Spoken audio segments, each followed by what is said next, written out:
We're live. Good evening. Welcome to Follow Me. I'm Worst Brother Wiley. This is Worst Brother Will. We're at episode number 12. A dozen. A dozen. So we hope everybody's doing well. Brother Tyler, and about our guest in, leave the door open so others can join us. Again, welcome to another episode of Follow Me. A show about two guys who have their opinions about masonry, and we're trying to teach a little bit of education, and most of all, we're just trying to fill our time that, this pandemic decided to take away from all of us. We hope everybody's doing well. As you can see, we tonight our little headline was rivets and things about that. So that should let everyone know that we're going to talk about building something. There was something of great importance that was built and sent to us, and all of that good stuff. So we're going to talk about it. And tonight's episode is brought to you by Hope We Clear and Close the Other House this week. If we do, then Wiley should be back on the straight and narrow, or at least the straight, not the narrow. I'm too big for the narrow. Let's see how straight it goes. Yes.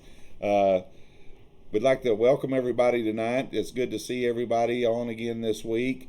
It's been a little, we're getting settled into the new place. My wife's put out some things, and we're almost there. And probably this time next week, the study will be set up, and I can look at the books, especially the 1919 Grand Lodge proceedings, to talk about some certain things off of that. That's going to be an exciting show coming up probably next week or two. Yep. Tonight we're going to, Worst Brother Will is going to do most of the talking, which is completely out of our norm. We're going to reverse roles. I got a lot of things. I'd like to ask everybody to say a few prayers for my grandmother. My grandmother's in hospice, and I'm waiting for that call from my mom anytime now, and it's kind of weighing on my heart tonight. And got a few other things that are pressing. So if you would, remember me and my family in your prayers upon bended knee, and we'll try to get through another episode. But most of all, we're gonna have a good time while we're trying to do it.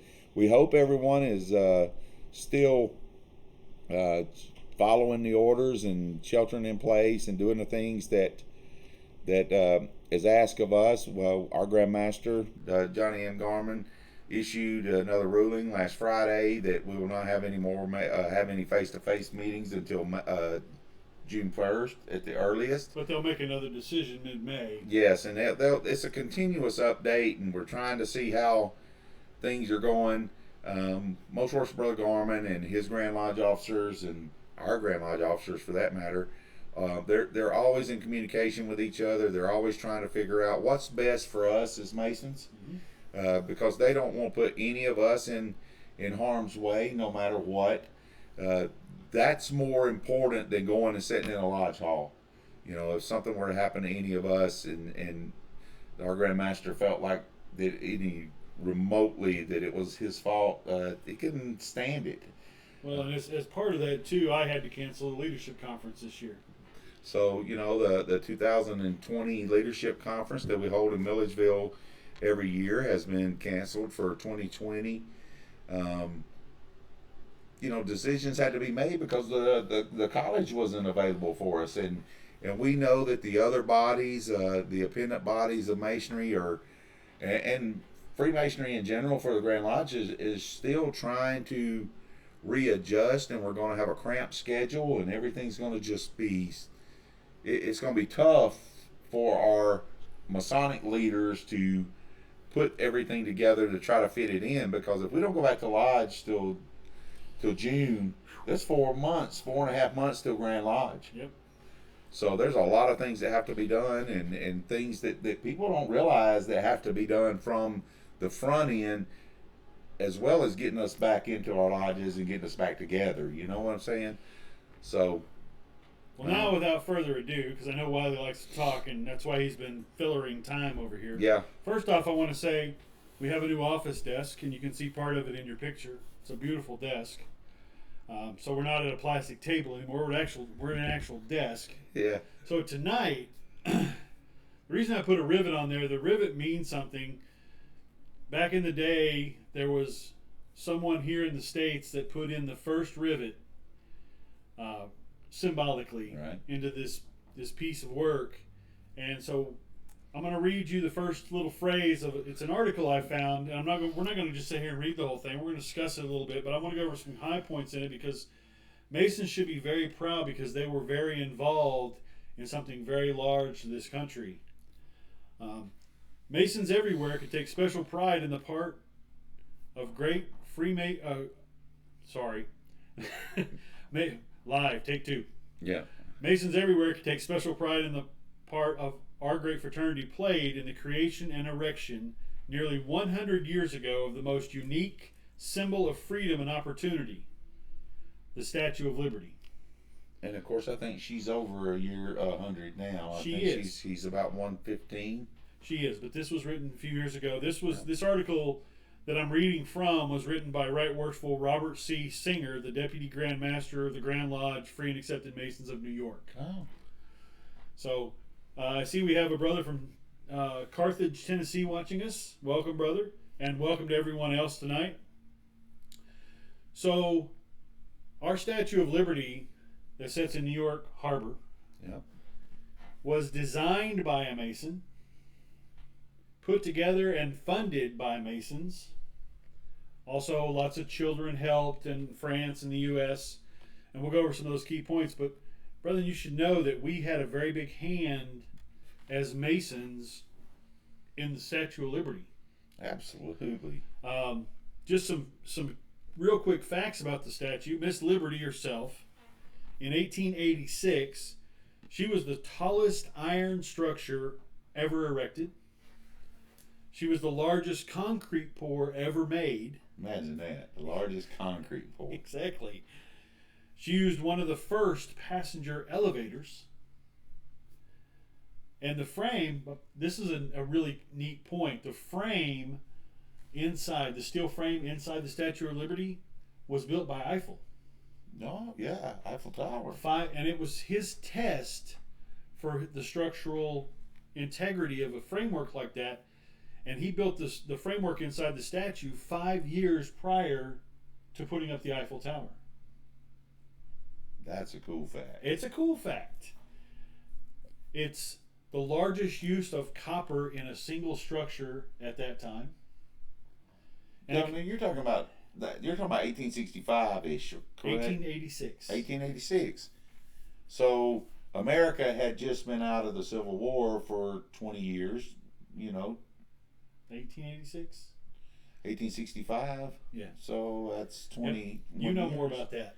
So America's coming out of the Civil War. We know what was happening at the country at that time during the Civil War. Mm-hmm. So the French decided they wanted to build this thing, right? Yep. Cool. We'll get into that some more from the article. Okay. Just some height and weight facts. Now, I know Miss Liberty's a lady, but she doesn't mind us knowing her height and weight and dimensions.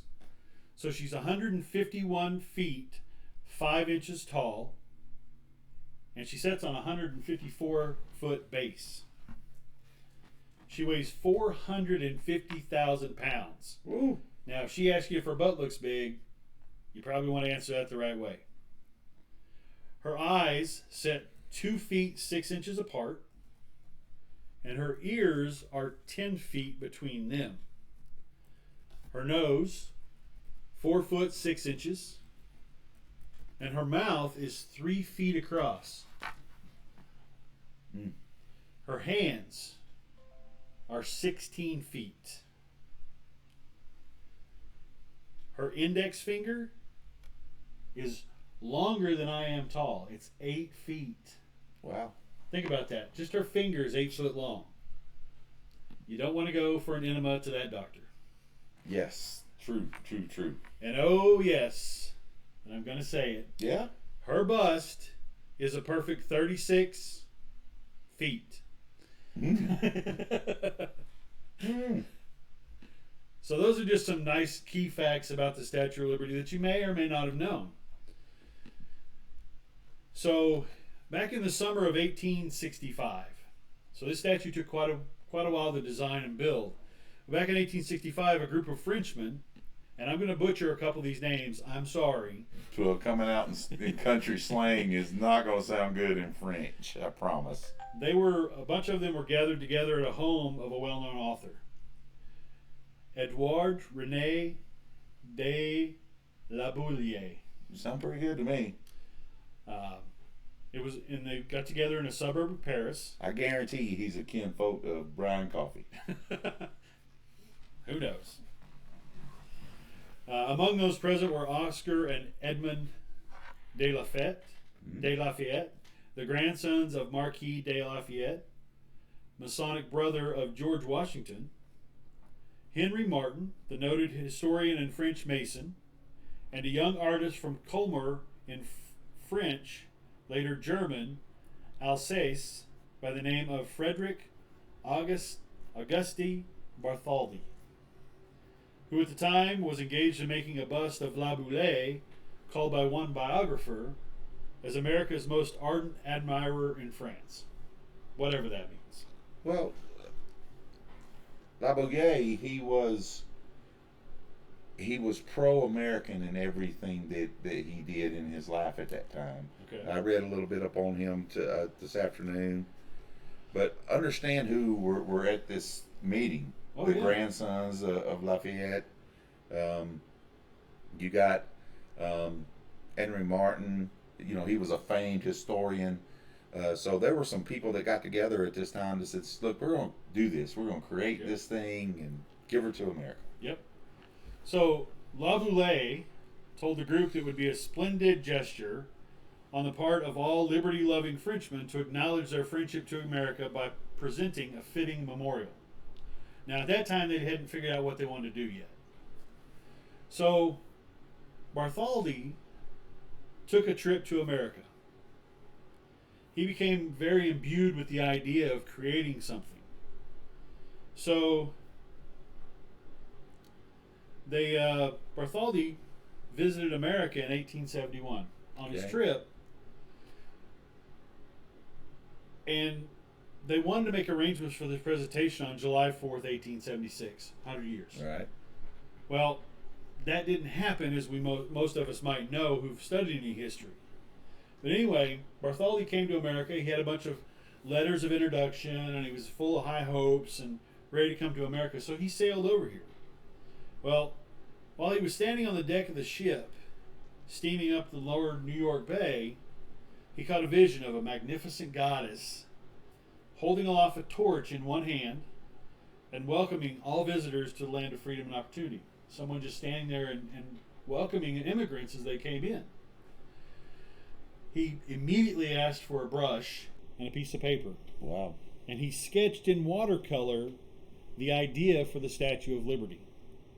So he came up with this on a whim, something he saw while he was sailing on a small boat here in New York Harbor.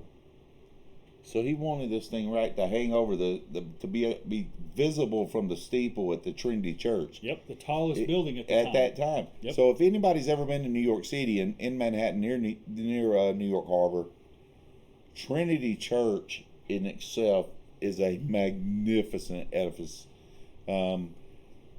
To think that someone had that forethought to overshadow Trinity Church and it could see each other from the harbor at that time, that's magnificent. Oh yeah, it was absolutely amazing. Well, here's my question for the audience for the evening, and I'll give the answer later. So, whose face is on the Statue of Liberty? I know who's not on the. It's not Wiley. It's not Will. So we'll answer that a little later. Whose face is on the statue? And don't Google it. Yeah, don't Google it. Yeah, Google's not your friend. That's not the fun part of this. The fun is see if you know, see how much of a history buff you might be. Michelle says she knows. Well, that's because we talked about it before. And we told her. So this next part of it actually has the answer in it, but I'm going to skip over this next little part and come back to it later. So just to talk a little bit about the design of this thing. First, Bartholdi made a 4-foot clay miniature. Then he cast a 9-foot plaster model of it. And then proportionally he enlarged each piece. They say he took over 9,000 measurements as he was upscaling this. Wow. That's impressive. Think of how long that probably took. So and that ended up to be how tall? 151 and a half feet. Wow. From 4 feet. Yeah, 4 feet. Yeah, well, 4 feet to all you women. So the main structural framework of the statue were 4 huge steel supports that were designed by, Brother Ron Farmer said it, Gustave Eiffel. So, who later gained worldwide fame, as we know, by constructing the 984 foot tall Eiffel Tower. Right. And he did that just 5 years later, and he created it for the Paris Exposition in 1889. Can you imagine going to that exposition and seeing? I mean, that had to be magnificent. Oh yeah, and the lights on that thing now. Oh yeah, it's amazing. So, oops. All right. So the under the leadership of Henry Martin, who we talked about earlier, right, and inspired by the fact that so many of the sponsors of the Franco-American Union were members of the Masonic Fraternity, which is also another neat fact that I didn't know. So let me segue here. I'm going to segue just because I can. So a few days ago, I actually came across this article, and it's about 5 pages in length. When you put it on a Word document, I was enthralled with this. I'm not a big history buff, but when I read this, I was really amazed because I never knew the Masons had this much influence in the Statue of Liberty. It's just kind of neat. So I told Wiley I want to do something like this, and he's like, well, you got the helm this time. I'm going to be quiet. And of course, at the beginning... Yeah, but we won't let this happen often, I promise. So, the campaign that Henry Martin started was a campaign netting 1 million francs, and it was completed in 1880. The contributors included over 100,000 individuals, 181 villages. Now, the thing about this is, think about back then. It wasn't easy to go village to village like it is today. Oh, yeah, it was still horse and buggy. Right. Yeah, horseback. 10 chambers of commerce, and many school children. So school children had held a big part in helping to raise the funds for the statue. The pedestal was our responsibility as America, and we had been plagued by inadequate financial support. Go figure.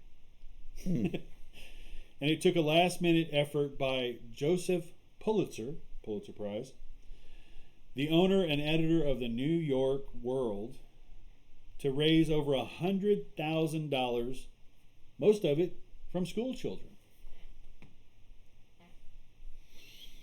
So, and how much did the French and American raise total together for this project? $500,000 in the 1880s. So think about that. So they came together, the French and Americans. It was America's responsibility to build the pedestal. The French were doing the statue. So they came together, raised $500,000, and what happened then? So I just want to put that in perspective so everybody has an idea. So I just Googled it while he was talking. So $500,000 in 1880 is equivalent purchasing power to, ready for this? $12,650,000 today. Wow. That's still a bargain. What a bargain. Yeah, that's a good bargain. So, although the statue I said wasn't completed for the 1876 date, the right hand and torch were displayed at Philadelphia's World Fair that year in New York. Philadelphia World's Fair, and then later in New York. So in 1870, what? 6. Oh, cool. So they delivered that on the 100th birthday, the torch. So we were given a sneak peek. Yeah, we got a small look at it. Okay.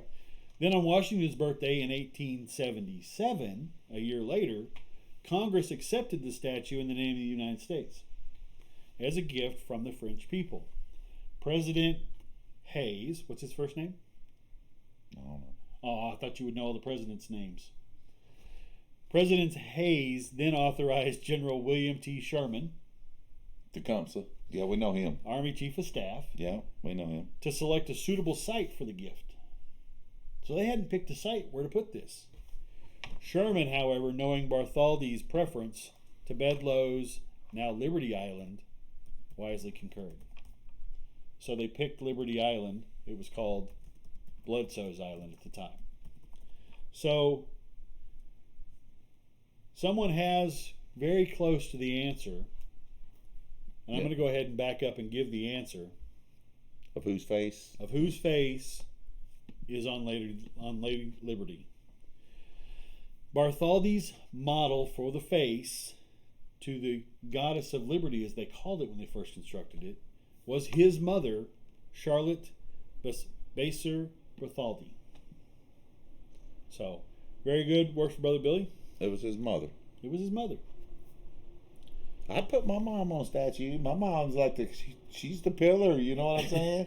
Well, just think, I don't know, my mom would be like, yeah, I don't want my face up there. Yeah, my mom would probably neither, because she said, yeah, I have to own up that I know him.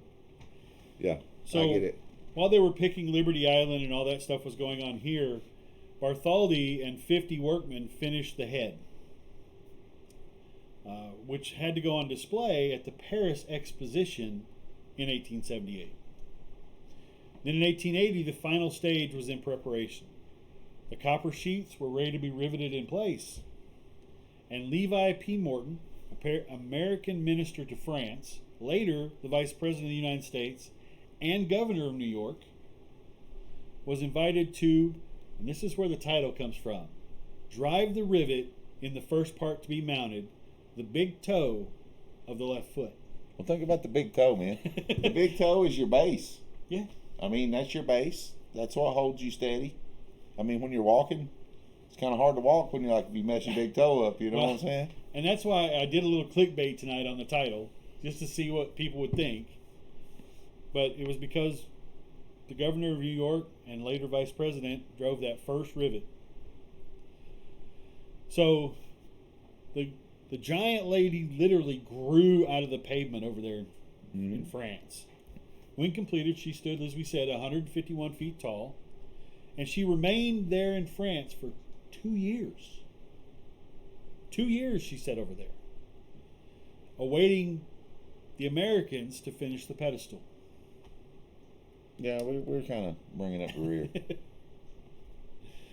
All right. So Bartholdi, just so everyone knows, was a member of Lodge Alsace-Lorraine in Paris. So he was a brother. That was one of those intellectual lodges and writers' lodges and people where the extreme thinkers were in, and what we would call today was a TO lodge or a traditional observance lodge at that time.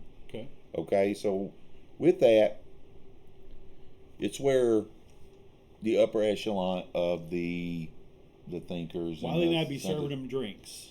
We probably wouldn't even be able to come in the door. But just know that's where that lodges were set up though, like that in the day, where the intellectuals went here, the writers were here, the leaders or the congressional people went to this lodge, and all of those things that went that way here in America. I mean, it was like that all over the place. So what were you doing in America? So in America, we had to build a pedestal, but we were making plans. Of course we are. For laying the cornerstone of the pedestal. So Chairman William E. Everts of the American Committee contacted the Grand Lodge of Free and Accepted Masons of the state of New York and requested a Masonic ceremony appropriate to the occasion. So the statement you just made is pretty profound and how things work today, because not many times are Masons asked to perform the cornerstone laying ceremony on important things anymore. There's several that still happen. Right. Don't get me wrong, but they were requested. We didn't go ask, hey, can we lay the cornerstone on that? Right. It was requested. Okay. Well, and like you said, it had been a tradition for us to do major public and private Oh, buildings. and at that time, it was a huge deal. Right. So, I mean, and ever since President George Washington in 1793 laid the cornerstone of the U.S. Capitol, which that would have been cool to see. So, the date was set for the ceremony on August 5th, 1884. They sent out invitations, they got everything ready, they had probably catering, and they had shuttling, and had Back then, they probably want to go about 12, 1 o'clock, didn't they? something like that. I think 2 o'clock. Yeah, we got to do something in the daytime. They had everything set, and everything was great. But there was one thing they couldn't control. Probably the weather. The weather. Yeah. And on that day, it poured. So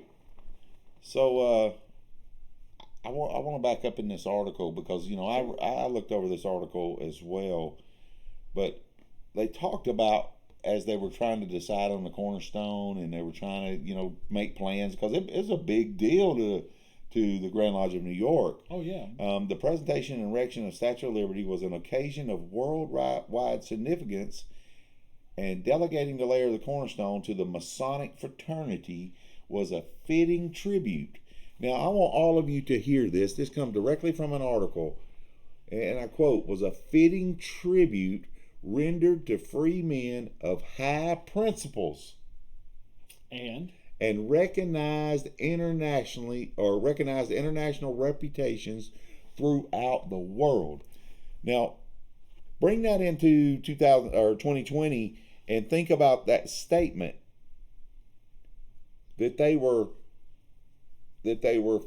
fitting tribute to rendered to free men of high principles. We've talked about that in other episodes. High principles. I mean, it doesn't get any better than that. And international reputations throughout the world. And that's what really struck me. And I'm glad you backed up to this part because we think about Freemasonry as a worldwide organization, mm-hmm. but you don't see it. And I hate to say held up a little bit, but bumped up and having that international reputation mm-hmm. throughout the world. You just don't hear about it talked about the way you picture it being presented in this article. I mean, if we're steering off a little bit, but if you think back in time, there was a anti-government party established. The anti-Freemasonry party was established to get a candidate to run against the president. Wow. So, there were some serious things. Freemasons carried a lot of weight. And I think that's where we lost sight of it in today's world, is the fact of we rely so much on our history that we're not bringing it to the forefront and practicing the same things that they did in the past. We're not creating that history. Oh, today. absolutely. You build the history. Yeah. So anyway, sorry, that was just that was a profound statement. And as we research and we look through articles and things like this and try to bring it to people, the big thing is there were profound statements made. Trying to figure out who is what, and what do we bring to this world as Masons? Oh, yeah. And we bring a lot to the table. And that's why I found this so interesting. I've read this article probably 5 times in the last couple of days, and so many pieces of it. It was hard for me to pick and choose. Mm-hmm. And I didn't just want to read it. I mean, we can give the brethren this article and then go read it in its entirety. And we'll put a link up on Facebook, and we'll put a link in the show notes after we get done, so you can get to this article and read it yourself, because it's a fantastic article to read. So, back to the ceremony. Mm-hmm. So the ceremony, even though it was raining cats and dogs, it went off as scheduled. Rain didn't stop it. The gaily decorated vessel, Bay Ridge, draped with the tricolor of France and the stars and stripes, ferried approximately 100 members of the Grand Lodge of New York and visiting Masonic Grand officers. Now think about how far some of these folks had to travel. Right. Along with many civic officials to Bedloe's Island. That's what it was still known as back then. And Henry Ford hadn't come out with his automobile yet either, Right. so. Well, because of the limited space, the traditional Masonic parade was omitted. I don't know that I've ever seen that traditional Masonic parade. I'll have to look that up and study on that some. The U.S. Army Band played The French national anthem, we don't have to try to pronounce that. I'm not going to pronounce that. Followed with the very popular Hail Columbia. Then began on the raised northeast corner of the pedestal the formal cornerstone ceremony. Brother Richard M. Hunt, principal architect of the pedestal, presented the working tools to Most Worshipful William A. Brodie, Grand Master, who in turn distributed them to the Grand Lodge officers. Right Worshipful Frank R. Lawrence, Deputy Grand Master, Right Worshipful John W. Vrooman, Senior Grand Warden, and Right Worshipful James Ten Ike, Junior Grand Warden. So keep in mind, there was placed in the cornerstone were still symbolic items, just like we would do today. Hey, and I'm going to go over those items because I think it's cool what they put. So this cornerstone actually is a time capsule, so to speak. Correct.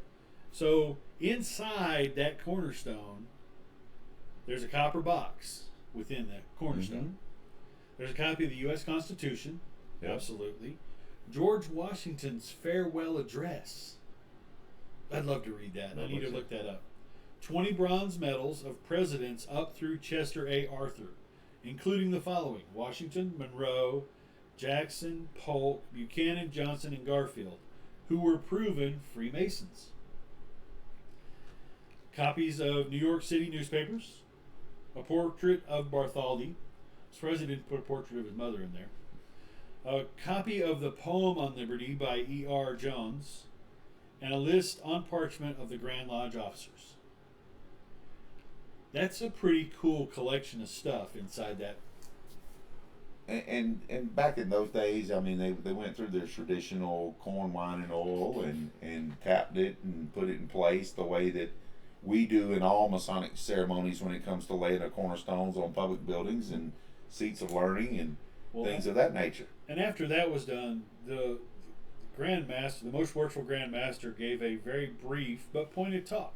And he posed this question, and I quote, "Why call upon the Masonic fraternity to lay the cornerstone of such a structure as is here to be erected?" And what was his answer? It was true today as it was back then. No institution has done more to promote liberty and to free man from the trammels and chains of ignorance and tyranny than has Freemasonry. All right, so let's look at that for a second. Go ahead. So tear it apart. When he says no institution has done more to promote liberty, think about that to our audience tonight. Freemasons are supposed to be patriotic. Freemasons are not supposed to go against the government. Freemasons are not supposed to go against the authority.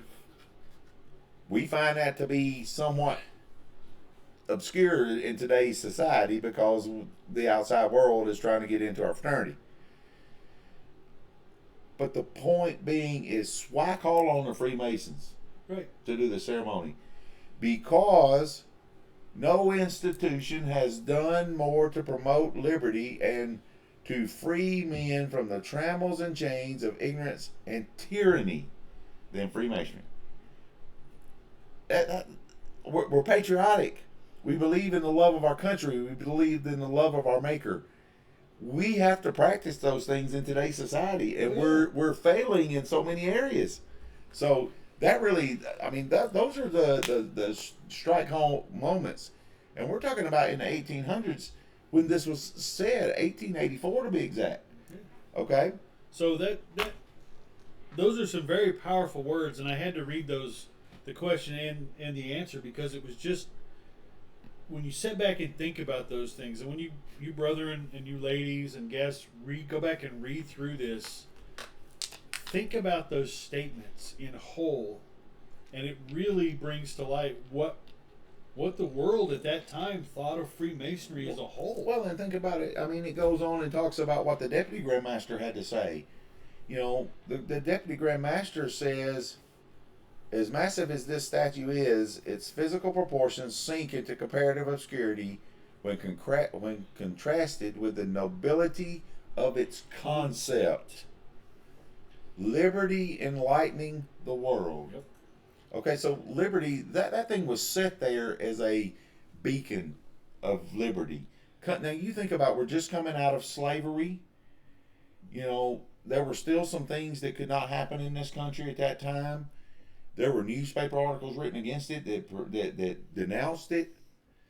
And part of his statement, there's still more to his statement, but the next sentence, the next piece I like in it, it's a couple sentences down, says, "To be free is the first, the noblest aspiration of the human breast." Absolutely.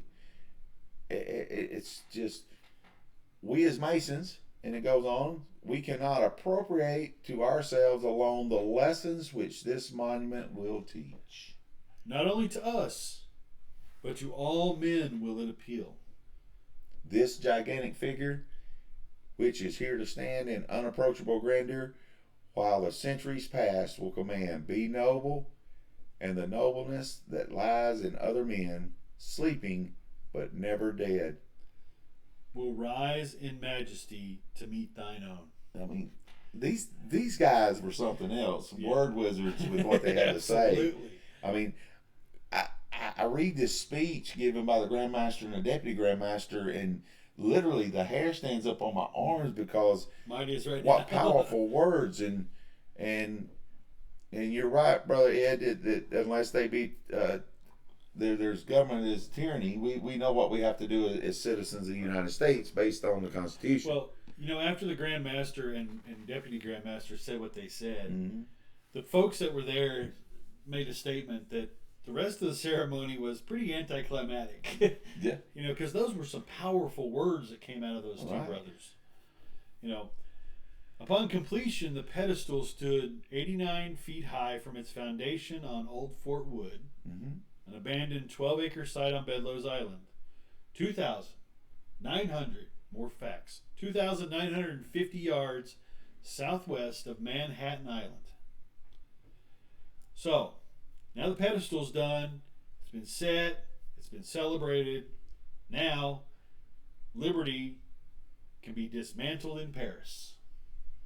So, every copper plate and beam was coated and packed into 214 cases, and the whole shipment transported on a 70-car train to the coast, where, after a month of being on a ship, she arrived in June of 1885. Now, it took them 15 months to reassemble her.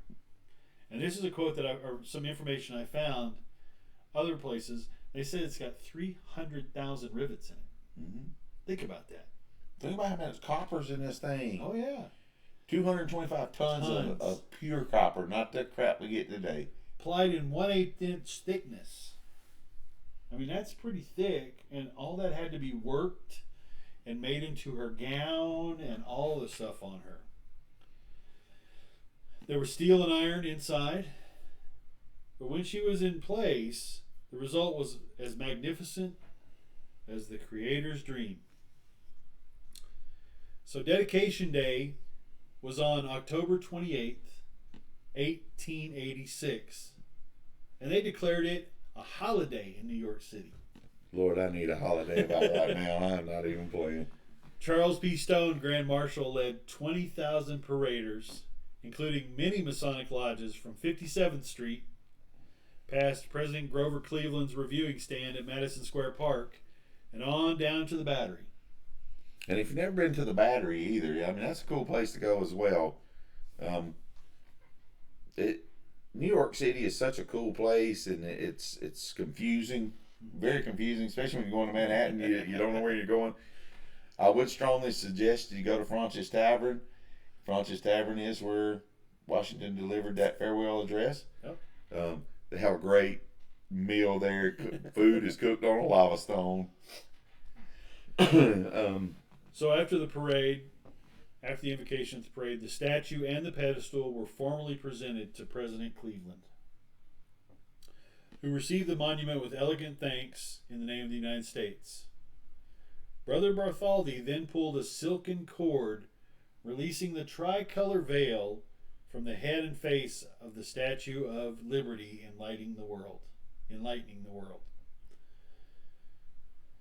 The main speaker at this was Chauncey M. Depew, United States Senator, Railroad President, one of the most famous orators in American history. You should read some of his work as well. His work is fantastic. And an active member of Cane Lodge number 454, having been raised in 1885. Brother Depew gave fantastic lectures. Did he? You take the time and read him.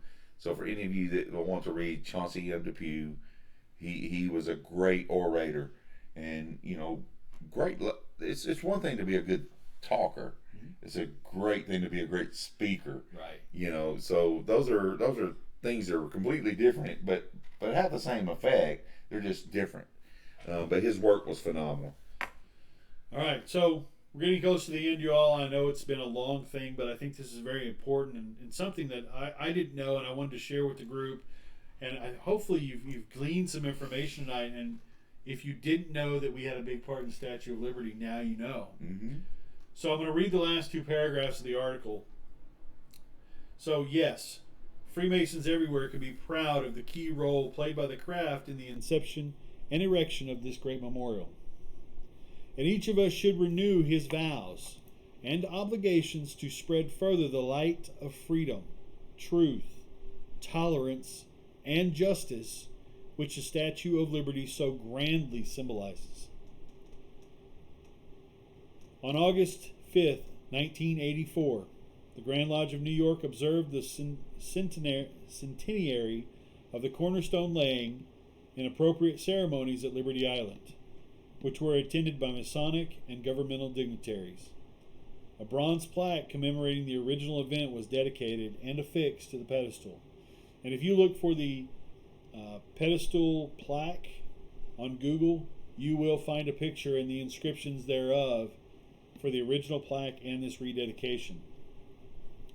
So, Right Worshipful Brother Singer, it has his, he resides in Floral Park, New York. Mm-hmm.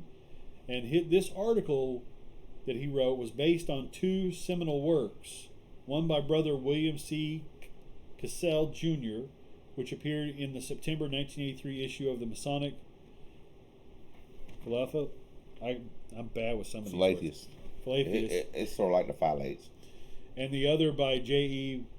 Bebrins from the October 1983 Knight Templar magazine. Material for these articles, as well as additional information for this short talk bulletin, was gathered from the files of the Robert R. Livingston Masonic Library of the Grand Lodge of New York. If you get a chance to go to that building, I've been there. The Robert Livingston Library there at the Grand Lodge of New York. Oh. Yeah, he got to go up there, and he had a good time. Him and his wife had a good time with Right Worshipful Brother Mo. Yes. And got to see many fantastic things, including the George Washington Bible. Yes. So, brethren, be very proud of our heritage. Make it fill you with something that you want to bring forward and create your own history. We all can create a little piece of history ourselves. But together as a craft, we did something absolutely fantastic. We designed it. We helped to build it. We dedicated it. And she still stands today. And she's still just as beautiful. I would like to say, quote for tonight. Oh, he's got one. Yeah, I actually got short quotes in there from friends of ours. If it's up to me, if it's to be, it's up to me. If it's to be, it's up to me. And sometimes you got to love on them. And you got to love on them hard. Remember this as we get ready to sign off tonight. It takes 2 seconds to be kind to somebody. There's people struggling in the world like never before. We need you as Masons to rise to the top and love on them a little bit harder, a little bit longer. Let someone know you care. Let somebody know that you care. Where is Lady Liberty located? She stands in New York Harbor. I know.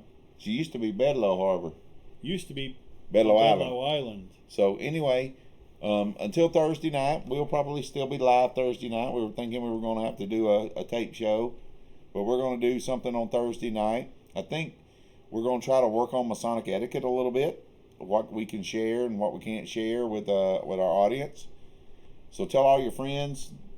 Yeah, there's be some good etiquette, and this will be good refresher, because we all know that within the next 2 to 4 to 6 weeks, we're going to be back in lodge again, Guys, and these are some things we've forgotten. And the thing about it is we've been out of lodge 10, 12 weeks. Yeah. So until Thursday night. Thank you for spending time with us again this week. Yes, and remember, please subscribe, like, tell your friends. Hit the button. Hit the button. Hit the bell if you want to know of upcoming episodes. Tell your friends, your brothers, your family members to join us. Be excellent to each other. And always be kind. Good night. Good night, everybody.